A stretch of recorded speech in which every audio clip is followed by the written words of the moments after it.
여기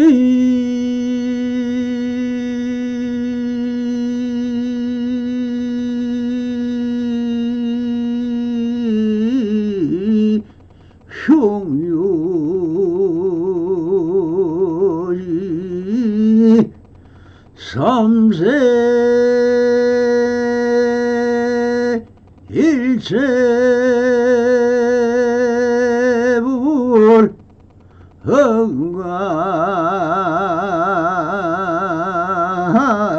헛간 법계성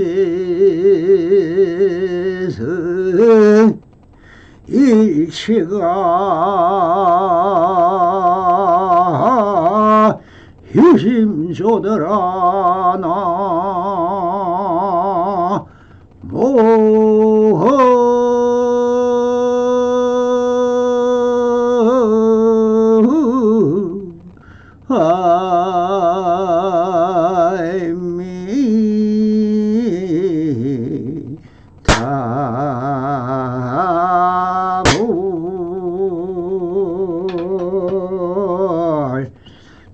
반갑습니다. 시방먹기 편만하신 우리 불보 살림들과 오늘도 이렇게 불불상하옵니다.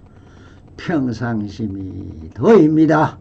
언제나 안심인명하시어서 본불불락하옵소서. 바람이 자, 오늘도 조사서 후문로 상근 상당대기 45 우선 여기에서 알아차리도록 하라. 오늘 이 시간에 이 납서의 선으로의 법의 보수를 하다보니 운문록의 상당대기 법문의 마지막 기록입니다. 설법에는 수많은 설법이 있습니다. 운문록에서 왜 상당 법문은 단상을 차려놓고 운문선사를 중심으로 사부대중이 단 아래에 모여 앉아 순서와 예를 다하여 선문답을 하는 것입니다.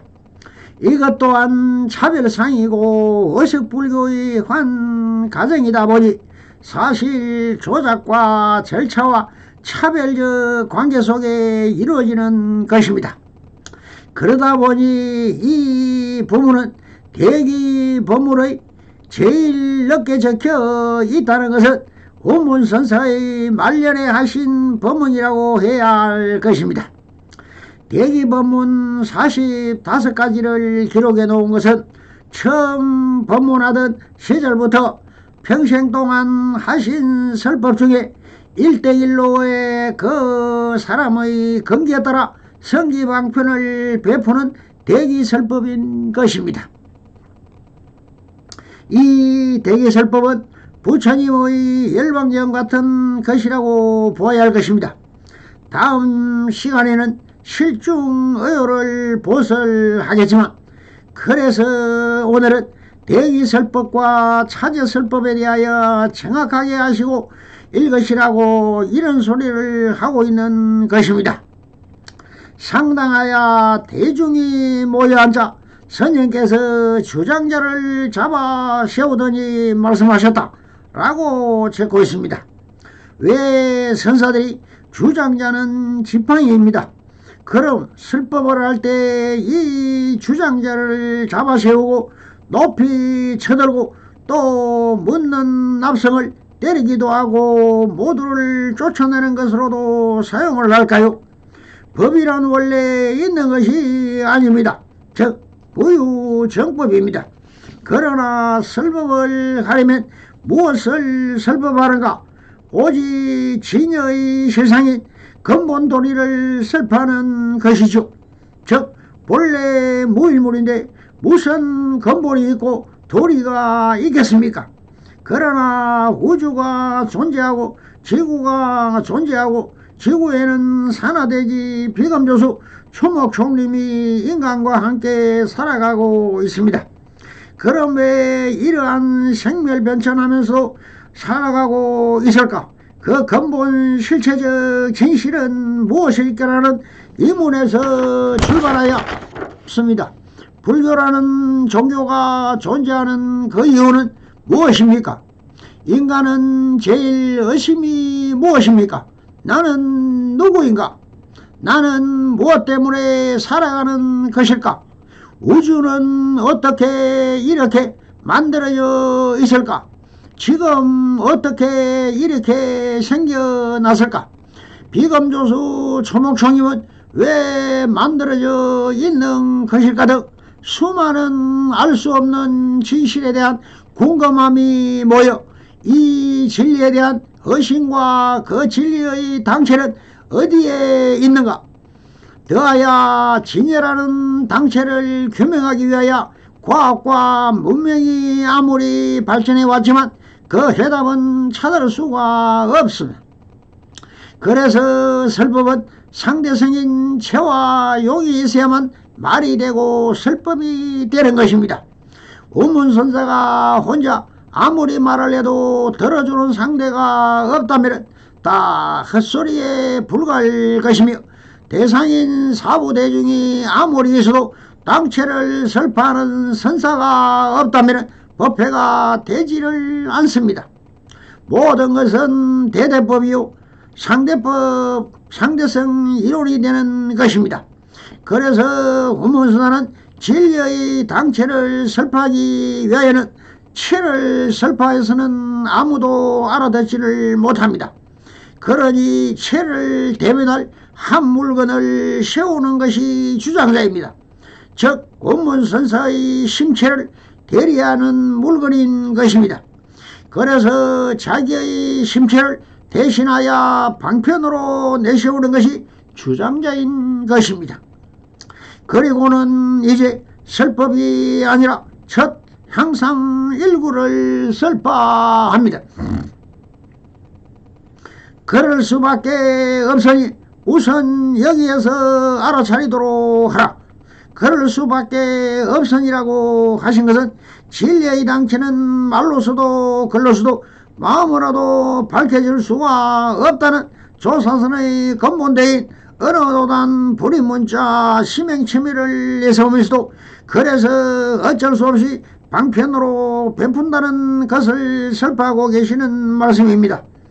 그러므로 우선 여기에서라는 알아차리도록 하라라고 하신 말씀은 우선 제일 중요한 핵심은 여기에서라고 하신 것과 과거도 아니오 미래도 아니오 지금 여기라는 시공간에서 바로 지금 여기에서 소소영영 지각하는 이것이 무엇인가를 알아차리도록 하라는 것을 알아차림이라는 것은 감성 즉 말의 성품을 알아차리는 것이 바로 견성 성불인 것이라고 하시는 말씀인 것입니다. 원문선사의 이 말씀을 빌어서 알아차린다면 그것이 바로 깨달음이라는 것입니다. 사람은 초당 36만 법을 깨달을 수 있고 그 언제나 깨달아 있다는 것입니다. 이 영원한 깨달음을 표현한 말이 바로 황벽선사가 밝힌 영각성인 것입니다.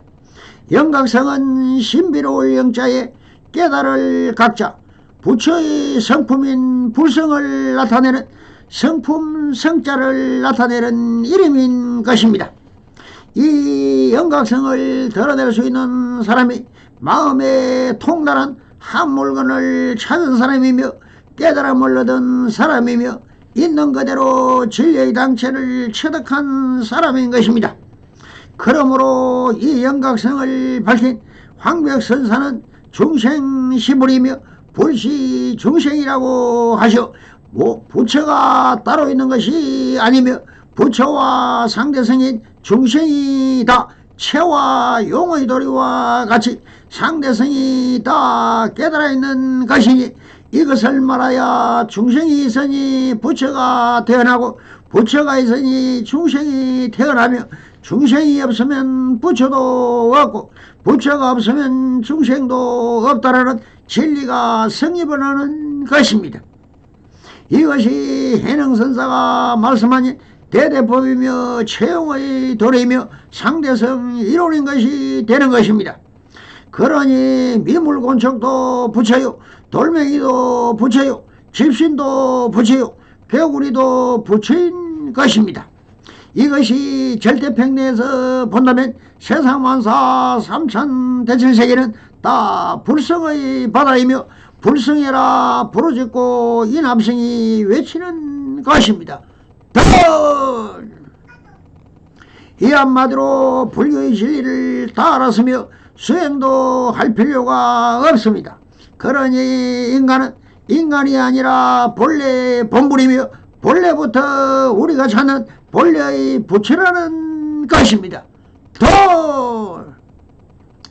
이렇게 대기설법을 다 마치시고 그래도 자비심을 베풀어 아주 설명까지 하십니다. 저것 좀 보아라. 산문이 법당 앞 기둥 큰 기둥 위에 있다라고.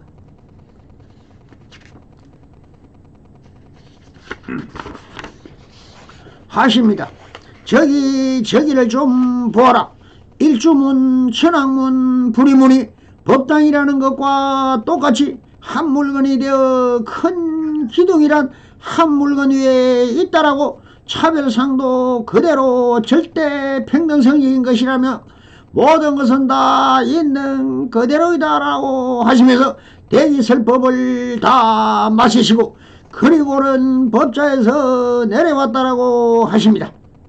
여기까지가 우문선서의 대기설법을 마쳤습니다. 그럼 대기설법에 대하여 좀 더 쉬운 논리적으로 설명을 하도록 하겠습니다. 대기설법과 차제설법이란 부처님께서 대각을 이루신 뒤 설법을 주저하시고 망설인 연유는 부처님이 깨시신 바 진리가 너무 어려워 말로서 그 참을 제대로 전할 수 없으면 물론 당시 중생들이 욕망과 쾌락에 젖어 있어 이런 사람들에게 그 진리를 가르친다는 것은 필요하고 성가시고 가르침의 성과도 없는 것 같았기 때문이다.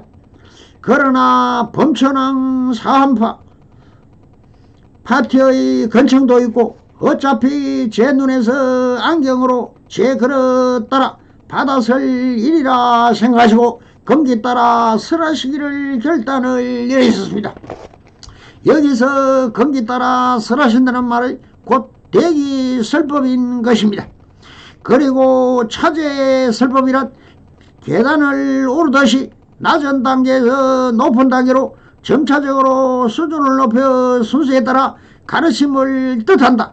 좀 더 자세한 내용을 살펴보면 대기설법은 듣는 이 혹은 질문하는 이의 이해 수준에 따라 그의 수준에 맞춰 적절한 언어와 방편으로 설법하는 것을 말한다.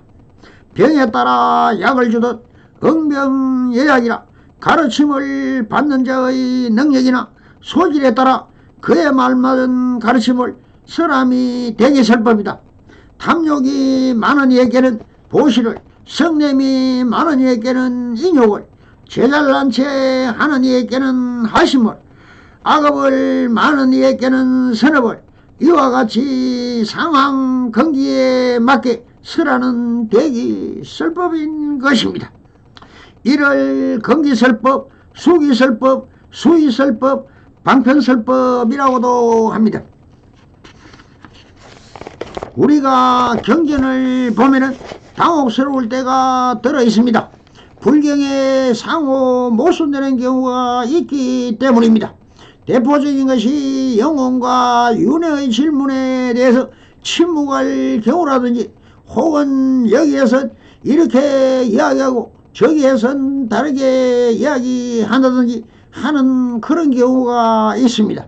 이렇게 되는 것은 그 사람에게 그 답이 적합하냐 적합하지 않느냐에 따라서 답하고 답하지 않고 그러기 때문입니다. 어떤 사람이 와서 물었을 때 그 사람 물음에 대해 답을 주는 것이지 모든 사람에게 동일한 일률적인 답을 제시하지는 않습니다. 의사가 감기 환자가 오면 감기약을 처방해주고 배탈이 난 환자가 오면 위장약을 처방해 주는 것과 같이 말륜타 붙더라. 비구가 와서 14가지 질문을 했을 때 부처님은 거기에 대해 답하지 않고 도가살 이야기를 한 것은 그 비구니에게 필요한 것은 지금 당장 생사해탈이지 그 문제가 아니라는 것입니다. 남방 상자부 불교의 청령 토론에서 인간의 기질을 6가지로 분류하고 있습니다. 첫째는 탐하는 기질, 둘째는 성내는 기질, 셋째는 어리석은 기질, 넷째는 믿는 기질, 다섯째는 지적인 기질, 여섯째는 사색하는 기질이다. 이와 같이 중생들의 다양한 기질에 따라 건기에 맞게 부처님의 설하셨는데 이를 방편설 또는 대기설법이라 한다. 이 말에 힘있고 핑계로 삼아 중국에서는 종파마다 교상 판석을 실시하고 자신들이 서로 최상건기라고 주장했다. 대성은 소성의 아라한가 백지불은 보살의 아래 단계라고 비하하며 대성의 보살이야말로 진정한 부다의 참가르침을 실천하는 사람들이라고 주장했다. 밀교는 이 한술 더 떠서 자신들의 대성 위에 있는 건강성이라고 주장하여 우월감을 드러냈다. 이런 주장은 부처님의 대기설법을 펴신 근본떡과는 거리가 먼 일이다. 불교는 출세간의 해탈과 열반을 출교하는 종교이다. 출세간의 해탈을 향해 가려면 수행을 해야 한다. 진리를 깨닫기 위해서는 사물의 본질을 바르게 관찰해야 할 필요가 있기 때문이다. 이 길을 가는 것은 어려운가? 상건기들만 가는 길인가? 부처님 말씀에 의하면 그리 어려운 일이 아니다. 경전에서 그 증거를 쳐다보자. 비구들이여, 누구든지 4가지에 대한 마음챙김이 확립으로 이와 같이 7년을 수행하면 바로 이번 생에서 최고의 지혜를 얻거나 아직 집착이 남아있다면 아나함의 경지에 이르는 과보를 기대할 수 있다. 비구들이여, 7년은 그만두더라도 이 4가지에 대한 마음챙김의 확립을 누구든지 이와 같이 6년을 수행하면 바로 이번 생에는 구경의 지혜를 얻거나 아직 집착이 남아있다면 아나함의 경지에 이르는 가보를 기대할 수 있다. 비구들이여, 6년은 그만두더라도 5년을 4년을 3년을 2년을 1년을 수행하면 바로 이번 생에서 구경의 지혜를 얻거나 아직 집착이 남아있다면 하나님의 경지에 이르는 가보를 기대할 수 있다. 비구들이여, 1년을 그만두더라도 누구든지 4가지에 대한 마음생김의 확립을 이와 같이 7개월을 수행하면 바로 이번 생에는 구경의 지혜를 얻거나 아직 집착이 남아있다면 이 하나님의 경지에 이르는 가보를 기대할 수 있다. 비구들이여, 한 달은 그만두더라도 누구든지 4가지에 대한 마음챙김의 확립을 이와 같이 7일간 수행하면 바로 이번 생에는 구경의 지혜를 얻거나 아직 집착이 남아있다면 하나님의 경지에서 이르는 가보를 기대할 수 있다고 대념처경에서 말씀을 하셨습니다. 부처님께서는 누구든지 열심히 정진하면 최하건기는 7년, 최상건기는 7일이면 이 아나함과 또는 아라함가를 성취하리라는 것을 보정하셨다. 누구든지라는 말은 비구만이 아니고 출생의 길을 가는 모든 사람을 의미할 것이다. 누구나 한 생각 걸리면 거기에 깨달음이 있다는 선사들의 말씀도 깨달음이 그리 어려운 일이 아니라는 의미일 것이다. 그러면 부처님께서 제자들의 근기에 맞춰 설법을 했다는 말은 무슨 말인가? 법구경에 이것에 대한 예가 되어 이야기가 있다. 사리붓다 장로는 검색공사의 아들이 출가하자 에게 부정관을 하도록 했다. 장로는 그가 혈기왕성한 젊은이라서 성욕이 주체하지 못할 거라고 생각했기 때문이다. 하지만 수개월이 지나도 제자의 수행은 한 발짝도 나아가지 못했다. 결국 장로는 제자를 데리고 부처님께 갔다. 부처님께서는 숙명통으로 그의 과거생을 살펴보셨다. 그는 과거 500생 동안이나 검세공사의 아들로 태어나 검으로 연꽃을 만들며 살았다는 것을 아셨다. 그러므로 그에게는 부정관이 맞지 않았던 것이다. 부처님께서는 신통으로 검으로 연꽃을 만들어 주면서 연꽃에 집중하라고 하셨다. 그는 황금 연꽃을 보자마자 정신이 집중되면서 선정을 이루었다. 이때 부처님께서 연꽃을 시들어버리게 하셨다. 그는 그가 가장 좋아하는 소원하는 황금 연꽃이 시들어버리자 충격을 받고 무상을 깨달았다. 이 순간 부처님의 말씀이 들려왔다. 가을에 핀 연꽃은 손으로 꺾어버리듯이 그대가 가래를 꺾어버리라.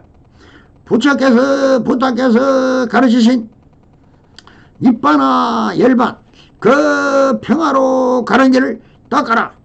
그는 이 말씀을 듣고 번뇌를 뽑아버리고 아라한이 됐다. 개송 258번 주석 이외를 보면은 검기설법은 제자의 정신 수준의 문제가 아니라 성향의 문제인 것처럼 보인다. 그래서 거기서 제자는 더욱 더러움에 대한 명상하는 것보다는 정반대로 아름다움에 대한 명상하는 것이 훨씬 효과적이었다. 제자의 과거생을 살펴보시고 나의 잠재 성향을 살펴볼 줄 아는 것이 부처님의 능력이다.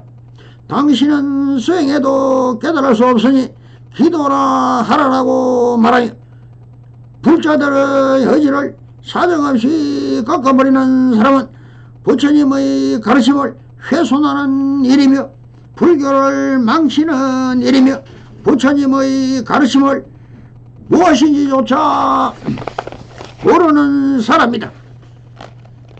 범부라는 무리 중에서도 불교의 불법은 몰라도 자연에서 그 천진성을 체달해 성품을 깨달아 진리에 개합한 사람들이 있으니 그런 사람들에게는 어려운 법문을 닦으라는 식은 통하지가 않으니 서로 간의 견처로서 그 심취를 단박 알아봐야 한다는 뜻이다.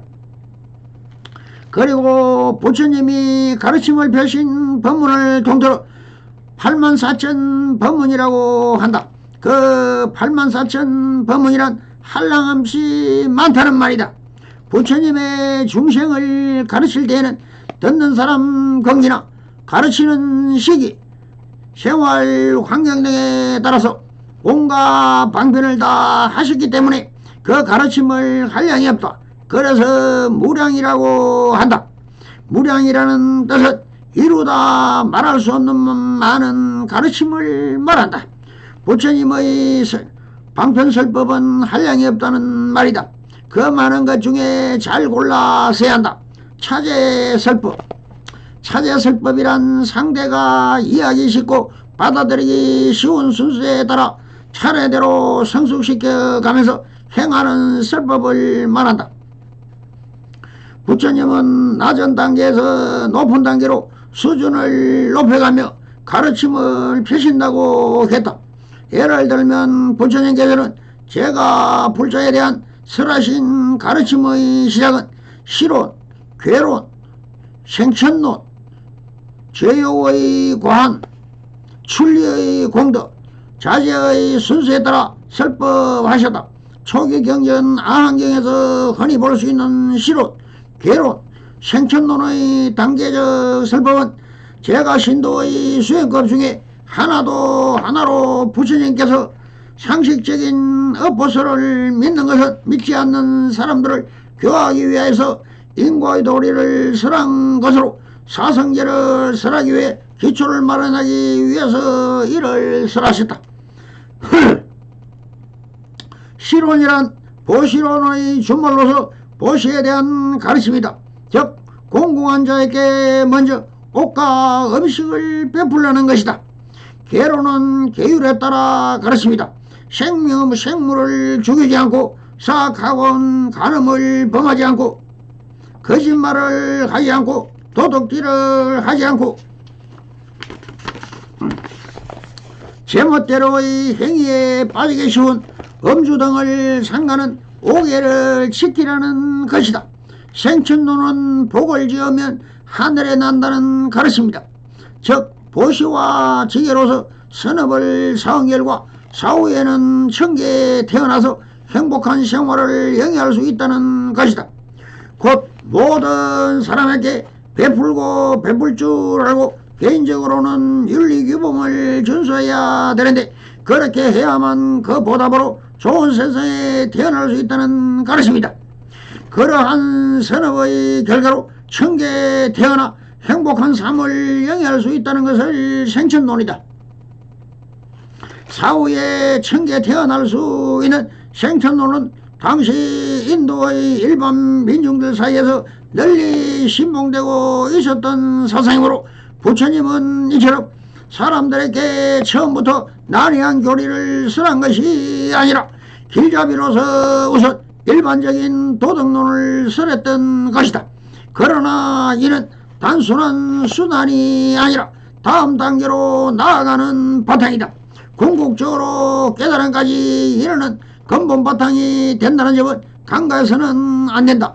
이 삼론은 올바른 업보서를 구체적으로 수술한 것으로서 그 가르침에 따라 자신의 생활을 개선해 나가며 내세를 기다리지 않고 우선 현실의 생활에 편안하고 즐겁게 됨을 경험할 수 있다. 그리고 다음에 제욕의 권한과 출리의 공덕에 대하여 가르쳤다.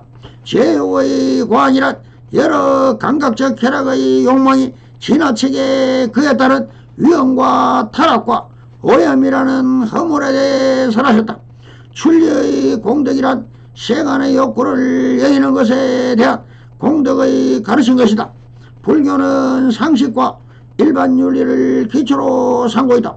후대에 발전된 불교, 부파불교, 대성불교 등 아무리 고차원적 사상이나 경지를 추구한다 하더라도 그것은 결코 상식과 일반 윤리에 어긋나거나 별개일 수밖에 없다. 이론적으로 본다면 업보설은 불교의 근본 교리의 무화설과 상충될 수 있음에도 불구하고 부처님은 이 업보설을 불교에 입문하는 필수 조건으로 삼을 정도로 중시하셨다. 부처님이 채택한 업보설이란 남에게 베풀 것을 앞세우고 있음에도 알 수 있듯이 오로지 자신만이 행복이나 해탈을 추구하는 방편이 아니라 인륜과 도덕을 확립하기 위한 방편이다.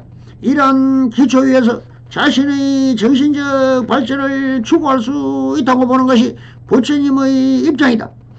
불교의 신자는 이를 기반으로서 자신의 신경을 고양하고 신앙을 정확하게 할 수 있는 것이다. 부처님이 깨달은 진리는 사람들의 인과 업보와 도리조차 믿지 않는 사전을 품고 있는 동안은 아무리 법을 설하더라도 결코 그들의 관심의 대상이 되지 않을 뿐만 아니라 이해될 수도 없다는 것이다. 따라서 부처님은 처음으로 사성제의 도리를 말하지 않고 사람들의 마음이 인과의 도리를 진실되게 알아 그 마음의 준비가 된 비로소 그것을 설명하셨다. 그것은 흡사 염색하는 사람이 염색할 때 먼저 염색할 전에 묻은 때나 이전에 염색한 색을 세탁하거나 표백해 순백으로 만든 후에 비로소 자신이 원하는 색으로 물들이는 것과 같다고 할 수 있다. 신자의 마음이 더러워져 있거나 그릇된 선입견에 물들어 있으면 먼저 그 그릇된 사고를 인과 업보의 도리로 세탁에 깨끗이 하고 그의 마음이 순백으로 될 때까지 비로소 불교적인 사제의 도리를 바르게 가르치는 것이다. 이러한 방법에 의한 신도들은 사제의 도리를 바르게 받을 수 있고 이 올바른 이해에 따라 그것을 실천할 수 있게 된다. 부처님은 일반적으로 최초의 기회를 받은 야사에게 찾았을 법을 행하셨다.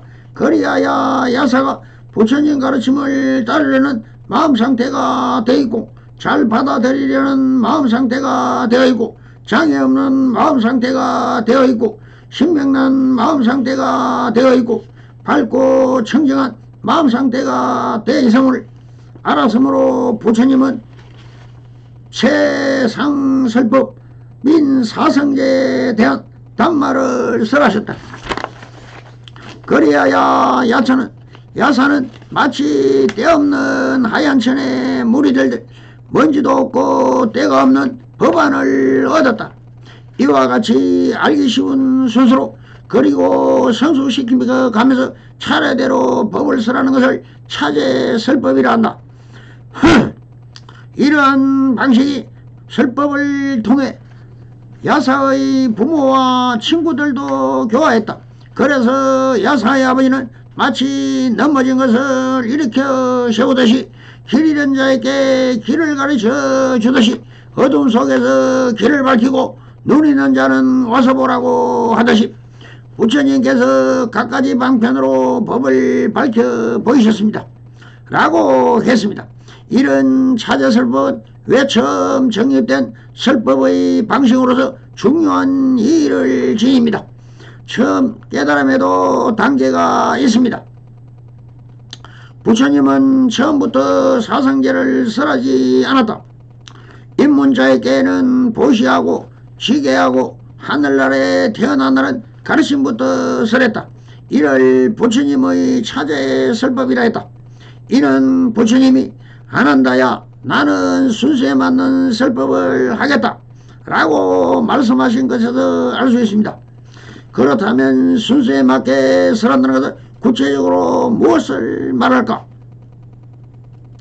맞지만이 가야와 닦아 낚아야를 따르면 보시를 설한 다음 괴행을 설하고 괴행을 설한 다음에 천상에 태어나는 것을 설하고 다음에 감각적 쾌락의 욕망의 재난과 욕망의 여임을 공덕을 설하고 그 다음에 부처님의 본질적인 가르침인 4가지의 거룩한 진리 사성제와 8가지 고귀한 길인 팔정도를 설한다.